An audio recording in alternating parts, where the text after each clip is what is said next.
दोस्तों, आज मैं आप सभी को यूनिट 5 पढ़ाऊँगी और इसी के साथ मेरा इनऑर्गेनिक फार्मास्यूटिकल केमिस्ट्री का यूनिट ख़त्म होगा।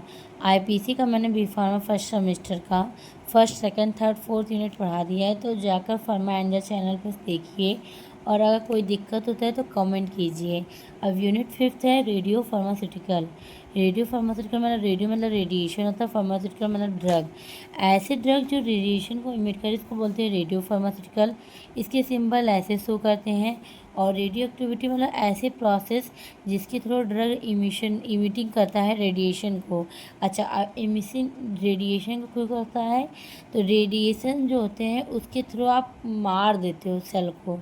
और ये यूज किस में करते हैं? तो जैसे कैंसर जैसी बीमारी में रेडियोथेरेपी देते हैं, उस थेरेपी के थ्रू रेडिएशन से आप मार देते हो कैंसर वैंसर डिजीज़ को। इसी के लिए रेडियो फार्मास्यूटिकल का यूज हुआ है। और रेडियो एक्टिविटी उस प्रोसेस को कहते हैं जिसके थ्रू केमिकल रेडिएशन से कोई भी डिजीज़ मरता है। अब टाइप देखोगे तो अल्फ़ा बीटा गामा। अल्फ़ा जो होता है पॉजिटिव चार्ज, बीटा जो होता है नेगेटिव चार्ज एंड गामा जो होता है न्यूट्रल। ठीक, यूनिट देखा जाए तो क्योरी जो होता है उसका होता है ये रेडिएशन का यूनिट। रदरफोर्ड के हिसाब से इतना होता है और बेक्यूरेल के हिसाब से इतना होता है। ठीक है, अब आता है हाफ लाइफ।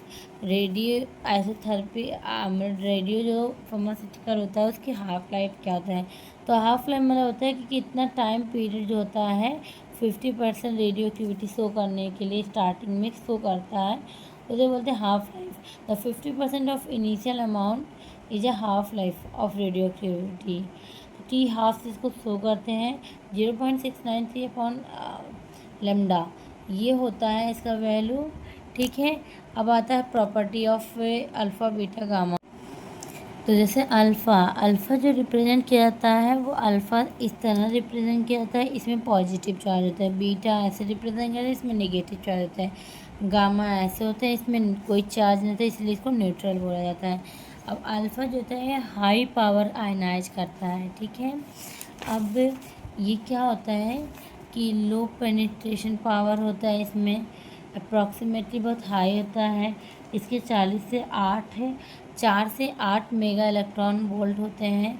ये इनेक्ट करता है स्किन पे, can not penetrate intact and skin पे कोई इफेक्ट नहीं करता।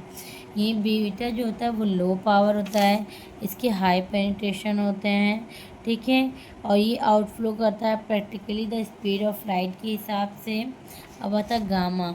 गामा लो आयनाइजेशन पावर होते हैं, इसके पेनिट्रेशन हाई होते हैं और ये जो होता है ये डैमेज करता है सेल को भी। अब मेजरमेंट करोगे रेडियो एक्टिविटी के तो 3 मेथड है, गीगर म्यूलर, आयोनाइजेशन और सिंटिलेशन।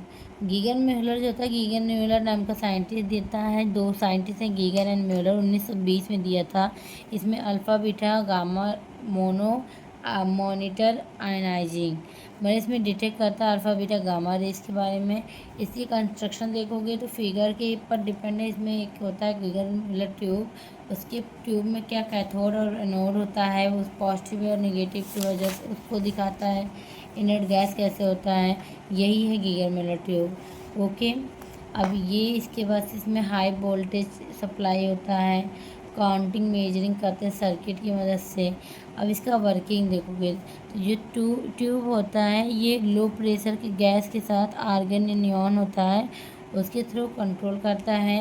एक में इसमें आयनाइजेशन प्रोसेस भी होता है, साथ साथ अवेलेबल होता है, इफ़ेक्ट करता है, अवलांचे इफ़ेक्ट भी देता है और इलेक्ट्रिक इम्पल्स भी होते हैं। सब चीज़ों के बारे में थोड़ा थोड़ा दिया है।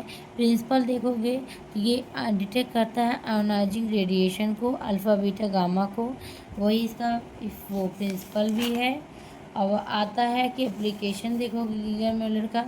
गीगर म्यूलर जो एप्लीकेशन होता है वो रेडिएशन को मॉनिटर करता है, इन्वायरमेंटल को भी रेडिएशन को मॉनिटर करता है और मेडिकल एप्लीकेशन होता है। मेडिकल तो आपको भी पता है कि किसी भी डिजीज़ को ठीक करने के लिए कैंसर वैंसर जो होते हैं उसके लिए यूज होता है गीगर म्यूलर का। दूसरा इन्वायरमेंटल में कोई बैकग्राउंड में कोई रेडिएशन रिलेटेड कोई काम होता है तो उसके लिए करते हैं। फिर कंटामिनेशन को कम करने के लिए भी यूज करते हैं। तो अगर आपको सब कुछ समझ में आता है तो please like, subscribe and share.